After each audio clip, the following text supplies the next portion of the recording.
It started like any ordinary night in Eastern Europe, quiet, cold, and heavy with the uneasy peace that has lingered since the first missiles fell on Ukraine years ago. But then, radar screens across NATO territory began to flash in red.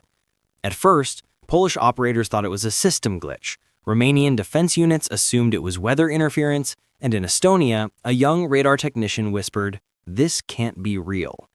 But it was. Multiple Russian drones and fighter jets had breached NATO airspace, not just in one country, but across 4 nations: Poland, Romania, Estonia, and Denmark. The silence of the night sky shattered as alarms wailed, and suddenly, the fragile peace that Europe had clung to began to crack. Now, the question burning through every war room and political chamber from Brussels to Washington is the same. What should NATO do? Because this isn't just about airspace anymore. This is about credibility, deterrence, and the edge of global war. Let's be honest, we've seen Russian provocations before. Jet interceptions, radar lock-ons, cyber attacks, but this feels different. Coordinated breaches, synchronized flight paths, precision timing. This wasn't a mistake. It was a message. A message from Moscow saying, we're not afraid of your red lines. And if that doesn't make your stomach tighten, it should. Because in military terms, airspace violations are like walking into someone's home uninvited. Except in this case, both sides have nuclear weapons. NATO's entire defense strategy depends on deterrence, the idea that you never let the enemy think they can get away with a test. But Russia just did. And now the West faces a dilemma. If NATO responds too weakly, Putin wins the psychological war. If it reacts too strongly, we risk igniting something far bigger than anyone is ready for. It's a razor's edge, and the world is watching. And you have to ask, was this deliberate or was it desperation? Is Russia running out of options in Ukraine, or is this the next step in an escalating chess game meant to probe NATO's resolve? Either way, this was no random flyby. Some intelligence sources suggest it could be an electronic warfare test. Russia mapping NATO radar systems, testing response times, identifying blind spots. Others think it was a psychological operation, a provocation to sow fear, confusion, and division among NATO states. Whatever the motive, the danger is real. Because each second a Russian aircraft hovers over Allied territory, Article 5, NATO's Mutual Defense Clause, lurks in the background like a loaded gun. One wrong radar blip, one nervous pilot, one missile fired in panic, and the world wakes up to headlines no one ever wanted to read. And yet, despite the fear, the urgency, the chaos, there's something eerily calculated about it all, almost as if Moscow is daring NATO to make the first mistake. So the question is, will NATO hold its line or finally say enough? Because make no mistake, in 2025, the battlefield isn't just on land or sea anymore. It's in the airwaves, in the cyber realm, and in the skies above ordinary people who just want to live their lives in peace. And as we stand on this geopolitical cliff, one can't help but wonder, what happens when deterrence meets defiance?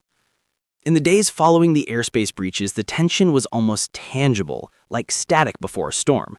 NATO jets scrambled, emergency meetings convened, and intelligence analysts worked around the clock to understand Moscow's motive. Some called for immediate retaliation, to shoot down any intruding aircraft, to prove NATO's strength beyond words. Others urged restraint, fearing a single act of aggression could spiral into all-out war. And that's the paradox of modern power. When every move can be your last, hesitation and aggression both carry deadly risks. The world stood still, watching, waiting, and amid this standoff, one truth emerged. Russia had just tested NATO's unity. Would the alliance hold together under pressure, or would cracks begin to form between nations that preach solidarity but fear sacrifice? Because let's be real, when it comes to defending airspace, talk is cheap, but jet fuel is not. The response that followed was strategic and chillingly methodical. NATO quietly increased its air patrols, repositioned missile defense systems in Eastern Europe, and launched a high-level diplomatic warning to Moscow. Next time, we respond. Behind closed doors, military planners drafted rapid response protocols, ensuring that if even a single Russian aircraft crossed the line again, it wouldn't leave NATO airspace alive. But the silence that followed from the Kremlin was almost worse than the incursion itself. No apology, no explanation, just quiet. A quiet that felt like the calm before another storm. Because in international politics, silence is rarely peace, it's preparation. And while leaders talk diplomacy, the soldiers at the front lines are loading their rifles, pilots are sleeping in their cockpits, and the world holds its breath. But here's the part most people miss. This isn't just about jets and drones. It's about perception. If NATO fails to respond decisively, authoritarian regimes everywhere will take note. From Tehran to North Korea, the message will be clear. The West hesitates. But if NATO overreacts, global markets crash, alliances fracture, and we could be staring down the first direct Russia-NATO confrontation in history.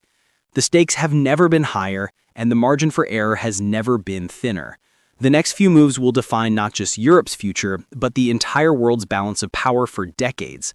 And as the saying goes, those who fail to act invite aggression. So what happens next? That's the cliffhanger the world is living through right now. Will NATO finally draw a real line in the sky, one that Russia can't cross without consequence? Or will the alliance keep playing this dangerous game of brinkmanship until someone finally blinks? Because when giants stare each other down, it's always the ground beneath them that cracks first. If you found this breakdown insightful, check out our next deep dive, the next 48 hours that could change Europe forever, where we explore NATO's potential military playbook scenario by scenario. Stay curious, stay alert, and remember, in a world where borders blur and skies burn, awareness is your greatest defense.